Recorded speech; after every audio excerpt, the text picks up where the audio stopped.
Hello everyone, welcome in look and learn classes. आज हम पढ़ने वाले हैं हिस्ट्री का क्लास 7 का हिस्ट्री का चैप्टर 6 जिसका नाम है town traders and craft person. Okay, और आज का हमारा ये जो वीडियो है उसका ये है पार्ट 3। ओके, और आज के हमारी इस वीडियो का जो टॉपिक है वो है a closer look Hampi, Masulipatnam and Surat. Okay, इसके अंदर हम हम्पी टाउन के बारे में पढ़ेंगे, मसूलीपट्टनम टाउन के बारे में पढ़ेंगे और सूरत टाउन के बारे में क्या पढ़ने वाले हैं। ओके, और एक सबसे इंपॉर्टेंट बात, इस वीडियो को देखने के बाद आप क्या करेंगे, लुक एंड लर्न क्लासेस को क्या करेंगे, सब्सक्राइब करेंगे, वीडियो को लाइक भी करेंगे और क्लास 7 के जितने भी आपके स्टूडेंट्स हैं, मतलब जितने भी आपके फ्रेंड्स हैं स्कूल के अंदर, उनको क्या करेंगे, ये वीडियो जो है वो शेयर जरूर करेंगे। ओके, तो सबसे इंपॉर्टेंट बात आपको समझ में आ गई, लुक एंड लर्न क्लासेस को क्या करना है, सब्सक्राइब जरूर करना है आपको। ओके, अब देखते हैं हम इस टॉपिक से रिलेटेड पहला क्वेश्चन।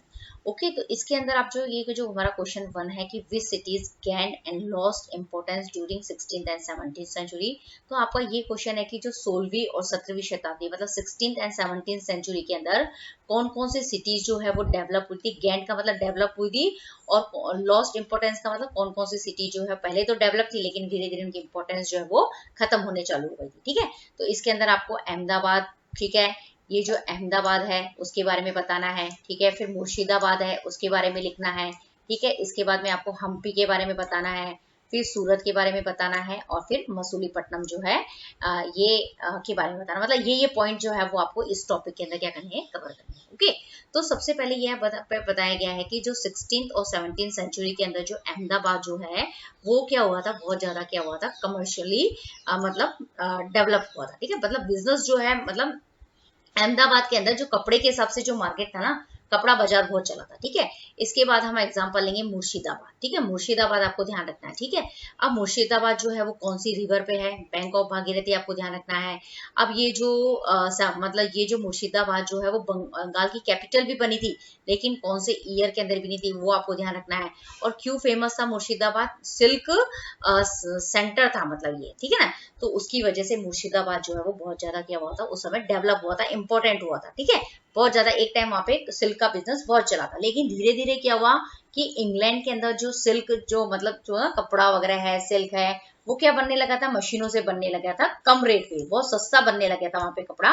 तो लोग बाग जो है वो इंग्लैंड से कपड़ा खरीदने लग गए थे, इसीलिए जो मुर्शिदाबाद के अंदर जो सिल्क है, दूसरा बिजनेस जो है वो धीरे धीरे क्या हो गया, खत्म होने लग गया। और जब बिजनेस खत्म होगा तो ऑटोमेटिक जो मुर्शिदाबाद जो होगा वो क्या हो जाएगा, डिक्लाइन हो जाएगा, मतलब खत्म होना चालू हो जाएगा। ठीक है ना, अब हम दूसरा एग्जांपल लेते हैं हम्पी के बारे में। तो हम्पी के बारे में आपको ध्यान रखना है कि हम्पी जो है टाउन जो है वो कौन सी ईयर में बना था।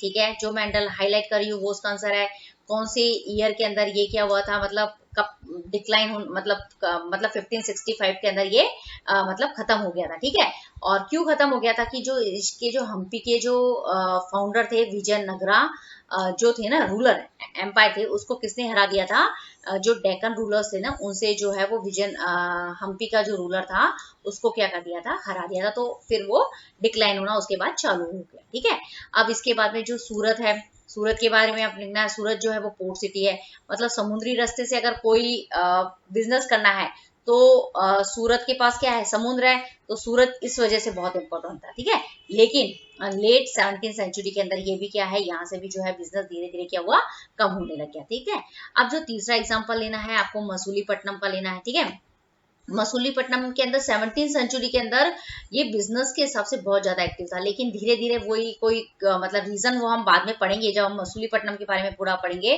कि क्यों डिक्लाइन हुआ, क्या रीजन थे, तो वो हम उस समय पढ़ने वाले हैं। सिर्फ अभी हमें यहाँ पे सिटी के नाम लर्न करने हैं। फिर ये 18th सेंचुरी के अंदर ये भी क्या हुआ, धीरे धीरे क्या हुआ, लॉस्ट होना चालू हो गया, डिक्लाइन होना चालू हो गया। ओके, तो इसके अंदर आपको अहमदाबाद, मुर्शिदाबाद, हम्पी, सूरत और मसूलीपट्टनम जो है वो इसके बारे में, तीनों के बारे में आपको ये आंसर अपना लिखना है। ठीक है, अब जो हमारा नेक्स्ट टॉपिक है वो है the architecture splendour of Hampi. अब हम जो हर टॉपिक है, जैसे हम्पी है, सूरत है, मछलीपट्टनम है, इसका 1 बाय 1 जो है हम पूरा क्या करेंगे, डिटेल स्टडी जो है हम पढ़ेंगे। ठीक है, तो जो हमारा क्वेश्चन 1 जो है यहाँ पे कि why was Hampi consider magnificent, मतलब जो हम्पी जो है वो कब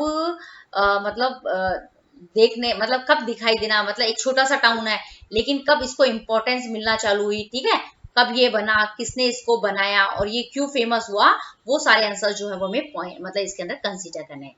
तो सबसे पहले मैंने जिसे बताया ना कि जो हम्पी है वो कौन से ईयर के अंदर स्टेब्लिश हुआ, वो आपको लिखना है। और मतलब ये जो मतलब विजयनगरा जो एम्पायर जो था ना साउथ के अंदर, उसका मेन पॉइंट था हम्पी, ठीक है। उस एम्पायर का मेन जो न्यूक्लियस है ना, सेंटर पॉइंट जो था विजयनगरा एम्पायर जो था, उसका जो न्यूक्लियस जो था वो कौन था, हम्पी था, ठीक है।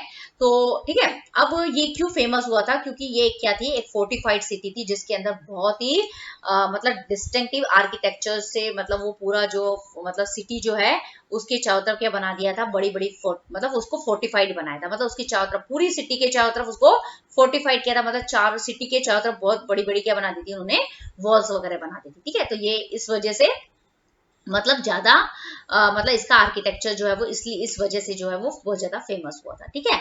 अब क्या हुआ था कि जो 15th और 16th सेंचुरी के अंदर जो हम्पी था, 15th और 16th सेंचुरी के अंदर जो हम्पी था वो कमर्शियली और कल्चरल मतलब के हिसाब से, कल्चरल एक्टिविटी के हिसाब से भी बहुत ज्यादा क्या हुआ, डेवलप हुआ, ठीक है। जैसे यहाँ पे मतलब ठीक है ना, ये दूसरा पॉइंट ये है, एक तो यहाँ पे क्या था, आर्किटेक्चर के हिसाब से फेमस हुआ, दूसरा यहाँ पे कमर्शियल और कल्चर सेंटर था ये। और इसके अंदर अगर आप देखेंगे तो इसके अंदर तीसरा पॉइंट ये होगा कि इसके अंदर जो मतलब जो मुस्लिम मर्चेंट जो है मतलब ठीक है ना, मुस्लिम मर्चेंट है, मूर्स है, ठीक है, छैतीज है, और जो यूरोपियन ट्रेडिंग जो थे ना एजेंट थे, वो भी क्या करते थे, मतलब हम्पी के अंदर करने आते थे, क्या करने आते थे, बिजनेस करने के लिए आते थे। तो यहाँ पे तीन चीजें समझ में आई कि हम्पी जो है वो इम्पोर्टेंट क्यों था उस समय। तो सबसे पहले तो आपको ये बताना है कि इसका जो आर्किटेक्चर था ये फोर्टिफाइड सिटी थी, ठीक है। दूसरा ये था कि कमर्शियल और कल्चरल सेंटर था। तीसरा यहाँ पे ये बताया गया कि यहाँ पे जो मूर्स है, ठीक है, छैतीज है, यूरोपियन ट्रेडिंग एजेंट है, वो क्या करने आते थे, हम्पी के अंदर बिजनेस करने आते थे। तो इसलिए ये इस वजह से क्या हुआ, बहुत फेमस हुआ उस समय, ठीक है। अब हमारा नेक्स्ट क्वेश्चन है to describe Hampi as a fortified city. मतलब हमें बताना है कि जो हम्पी जो है वो फोर्टिफाइड सिटी है, ठीक है। मतलब कुल मिला के उसके अंदर जो आर्किटेक्चर जो है उसके बारे में आपको पूरा बताना है, और हम्पी के अंदर उस सिटी के अंदर क्या क्या चीजें हैं वो सारा आपको क्या करना है, इसके अंदर डिस्क्राइब करना है, ठीक है। तो यहाँ पे आपको सबसे जो मैंने यहाँ पे बताया कि सबसे पहले जो हम्पी जो है वो कौन से रीजन के अंदर सिचुएटेड है, वो आपको बताना है, कृष्णा तुंगभद्रा रीजन जो है वो बताना है। अब जो हम्पी के अंदर जो आर्किटेक्चर जो है वो बहुत ही डिस्टिंक्टिव है, मतलब एकदम हटके है, ठीक है। अब यहाँ पे जितनी भी बिल्डिंग्स बनी है, ठीक है, तो उन बिल्डिंग्स की जो वॉल है उसके अंदर कोई भी स्टोन को चिपकाने के लिए कोई भी सीमेंटिंग एजेंट, मतलब कोई भी सीमेंट या कोई चिपकाना वाला जो एजेंट है उसका यूज नहीं किया गया है वहां पे, ये बहुत चीज इंपॉर्टेंट है, ठीक है। अब वहां पे जो स्टोन को चिपकाने के लिए जो टेक्निक यूज की गई है उसके अंदर स्टोन को बाय इंटरलॉकिंग, मतलब एक स्टोन को दूसरे स्टोन के अंदर घुसा के मतलब रख के, मतलब इंटरलॉक कैसे करते हैं, एक चीज के अंदर दूसरी चीज को घुसा दो, मतलब उसको इंटरलॉक कहते हैं। उस तरीके से स्टोन को क्या करते हैं, मतलब चिपकाया गया, ठीक है ना। तो इंटरलॉकिंग मेथड से स्टोन को चिपका के वॉल्स का फॉर्मेशन किया गया, दैट इज वेरी इंपॉर्टेंट, ठीक है। अब दूसरी चीज यहाँ पे बताई गई है कि जो रॉयल कॉम्प्लेक्स मतलब जो राजा महाराजाओं के उनके जो सबोर्डिनेट की जो बिल्डिंग्स होती है उसके अंदर आर्चेस होते हैं, डोम्स होते हैं, पिलर्ड हॉल्स विथ स्कल्पचर, मतलब जो हॉल की जो मतलब पिलर होते हैं ना, जो हॉल के जो पिलर होते हैं वो उसके अंदर क्या लगी रहती है, मूर्तियों से उनको क्या किया गया है, डेकोरेट किया गया है। इसके अलावा जो उनकी जो मतलब जो रॉयल कॉम्प्लेक्सेस मतलब जो पूरी सिटी है उसके अंदर क्या है, प्लांट ओकार्ड्स है, मतलब जो फ्रूट वगैरह के जो बाग बगीचे होते हैं ना वो एकदम सिस्टेमेटिक बने हुए हैं, प्लेजर गार्डन्स है वहां पे। इसके अलावा वहां पे जो स्कल्पचर्स मोटिव, मतलब जो मतलब स्कल्पचर्स मोटिव का मतलब है कि मतलब जैसे सिटी के अंदर जो दीवारें हैं उसके अंदर कैसे मतलब उन दीवारों के अंदर लोटस बनाया गया है, कॉर्बेल्स बनाई गई हैं, पत्तियां बनाई गई हैं, मतलब इस तरीके से मतलब जो पूरी मतलब जो वॉलें हैं, दीवारें हैं, उसको भी क्या किया है, मतलब लोटस और कॉर्बेल्स बना के उसको क्या किया है, उन दीवारों को क्या किया है, इतना सुंदर बना दिया गया है, ठीक है। तो इस तरीके से जो हम्पी जो है हम बोल सकते हैं एक फोर्टिफाइड सिटी है, या उसका आर्किटेक्चर जो है वो बहुत ही ज्यादा डिस्टिंक्ट है। तो ये सारे पॉइंट जो है वो आपको इसके अंदर क्या करने हैं, कवर करनी है, ठीक है। तो ये यहाँ पे एक आपको पिक्चर बताई गई है जिसके अंदर बताया गया है कि कैसे स्टोन्स जो हैं वो एक दूसरे को इंटरलॉक करके क्या किए गए हैं, वहां पे मतलब बिल्डिंगों का कंस्ट्रक्शन किया गया है, ठीक है। अब ये एक फिगर है, विथाला टेम्पल है हम्पी के अंदर। हम्पी के अंदर विथाला टेम्पल है जिसके अंदर एक मतलब पत्थर से एक रथ बनाया गया है, चैरियोट बनाया गया है, ठीक है। तो ये पिक्चर भी आपको क्या करनी है, ध्यान में रखनी है। अब हमारा क्वेश्चन नंबर 3 है कि describe Hampi as a hub of cultural activity. तो कल्चरल एक्टिविटी के अंदर आपको डांसेस के बारे में बताना है, ठीक है। वहां पे जो महानवमी फेस्टिवल है उसके बारे में बताना है, ठीक है। वहां पे रेसलिंग मतलब कुश्ती वगैरह के प्रोग्राम होते हैं वो आपको बताने हैं। तो ये सारी चीजें आपको वहां पे ध्यान रखनी है। तो यहाँ पे ये जो देवदासीज है वो इम्पोर्टेंट कर लीजिए, वीरू पक्षा टेम्पल है वो ध्यान रख लीजिए, रेसलिंग बाउट्स है वो ध्यान रख लीजिए, महानवमी का जो फेस्टिवल होता था वो आपको ध्यान रखना है वहां पे, ठीक है ना। तो ये आपको क्या करना है, ध्यान रखना है, ठीक है। अब यहाँ पे सबसे पहले हम बोल रहे हैं कि जो हम्पी के अंदर जो टेम्पल्स होते थे, ठीक है, हम्पी के अंदर जो टेम्पल्स होते थे वहां पे क्या होती थी, सारी की सारी क्या होती थी, कल्चरल एक्टिविटी। तो जो टेम्पल्स होते थे हम्पी के वो हब ऑफ कल्चरल एक्टिविटीज होते थे, ठीक है। अब देवदासीज क्या होते हैं, तो मतलब देवदासीज जो होते हैं ना, मतलब जब भी कोई कल्चरल एक्टिविटी होगी तो मतलब जो भगवान के सामने है, राजा के सामने है और पब्लिक के सामने जो है वो क्या करेंगे, कुछ लोग जो है वो वहां मतलब क्या करेंगे, मतलब डांस जो है वो परफॉर्म करेंगे। तो वो जो डांसर्स लोग होते थे उनको हम देवदासीज कहते हैं, ठीक है। और कौन से टेम्पल के अंदर करते थे, वो विरूपक्षा टेम्पल, ये टेम्पल का नाम आपको ध्यान रखना है। दूसरा इंपॉर्टेंट पॉइंट ये है कि जो नवरात्रि के अंदर जो महानवमी का फेस्टिवल होता था, नवरात्रि के अंदर जो महानवमी का जो फेस्टिवल होता था वो मतलब बहुत जोरदार का होता था, ठीक है। उसमें क्या होता था कि स्पेशल प्लेटफॉर्म बनाया जाता था, ठीक है। Special platform has been found where king received his guest. जो जहाँ पे जो राजा है ना वो क्या करेंगे, अपने गेस्ट को क्या करता था, मतलब वहां पे राजा और उसके गेस्ट जो है वो बैठते थे वहां पे, ठीक है, उस जगह पे। तो ये स्पेशल प्लेटफॉर्म आपको ध्यान रखना है। इसके अलावा क्या होते थे, जो राजा वगैरह होते थे वो क्या करते थे, मतलब राजा जो है मतलब जैसे बहुत सारे गेस्ट आएंगे, सबॉर्डिनेट आएंगे, राजा के मंत्री वगैरह आएंगे, वो राजा को क्या देंगे, ट्रिब्यूट देंगे, कोई ना कोई गिफ्ट जो है वो उनको देंगे। और वहां से मतलब जो राजा होगा ना वो क्या करता था, उस स्पेशल प्लेटफॉर्म से क्या करता था, वहां पे डांस और जितनी भी म्यूजिक परफॉर्मेंस है उनको तो देखता ही देखता था। इसके साथ साथ में जो रेसलिंग बाउट्स होती थी, जो कुश्ती के जो कॉम्पिटिशन होते थे उनको भी क्या करता था, वो वहां से देखा जाता था। तो कल्चरल एक्टिविटी के अंदर आपको मैंने ये बताया ना, आपको देवदासीज, विरूपक्षा टेम्पल, महानवमी फेस्टिवल, नवरात्रि जो है ये है, रेसलिंग बाउट्स है, ये सब ये सारे पॉइंट आपको उसको कल्चरल एक्टिविटी के अंदर क्या करने पड़ेंगे, लिखने पड़ेंगे। ओके, हमारा जो नेक्स्ट क्वेश्चन है, question number who were devadasis, ये it is a very important question, ठीक है।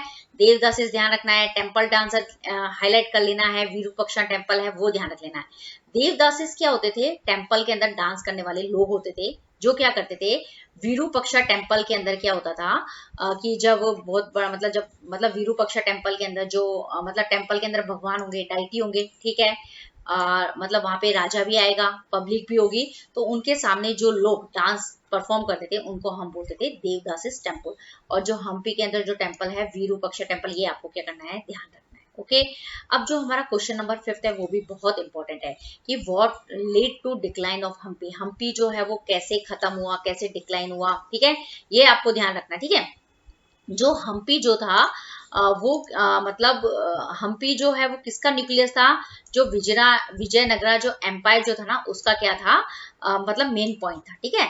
तो विजयनगरा जो एम्पायर के जो रूलर्स थे वो किससे हार गए थे, जो डेक्कन सल्तनत थे ना उनसे हार गए थे, ठीक है। अब ये जो डेक्कन सल्तनत के जो रूलर्स थे, मतलब जो गोलकुंडा के रूलर्स है, गोलकुंडा, बीजापुर, अहमदनगर, बैरर, बिदार के जो डेक्कन रूलर्स थे उन्होंने क्या करा था, जो विजयनगरा के एम्पायर से उनको क्या कर दिया था, हरा दिया था। और जब विजयनगर के एम्पायर हार जाएंगे तो जो हम्पी के अंदर जितना भी डेवलपमेंट हो रहा था वो क्या होगा, धीरे धीरे जो वहां पे जितनी भी एक्टिविटी होती थी वो खत्म होने चालू हो जाएगी। तो इस तरीके से वो क्या हो गया, हम्पी जो है जिस चीज के लिए वो फेमस था, कल्चरल एक्टिविटी के लिए, आर्किटेक्चर के लिए, वो धीरे धीरे क्या होगा, एक मतलब खत्म होना जो होगा वो चालू हो जाएगा, ठीक है। तो ये भी बहुत क्या है, इंपॉर्टेंट क्वेश्चन है। इसके अंदर आपको डेक्कन मतलब कौन से रूलर्स थे जिन्होंने विजयनगरा एम्पायर के रूलर्स को हराया था, तो वो थे गोलकुंडा, बीजापुर, अहमदनगर, बैरर एंड बिदार के जितने भी डेक्कनी सल्तनत के जो रूलर्स थे उन्होंने विजयनगरा के एम्पायर को के जो रूलर्स थे उनको क्या कर दिया था, हरा दिया था, ठीक है। ये आपको ध्यान रखना, it is a very important. Okay, I hope आपको ये वीडियो जरूर पसंद आएगा। तो प्लीज क्या करना है, आपको लुक एंड लर्न क्लासेस को सब्सक्राइब करेंगे, वीडियो को लाइक करेंगे और उसको बहुत ज्यादा क्या करेंगे, शेयर करेंगे। Okay, thank you very much.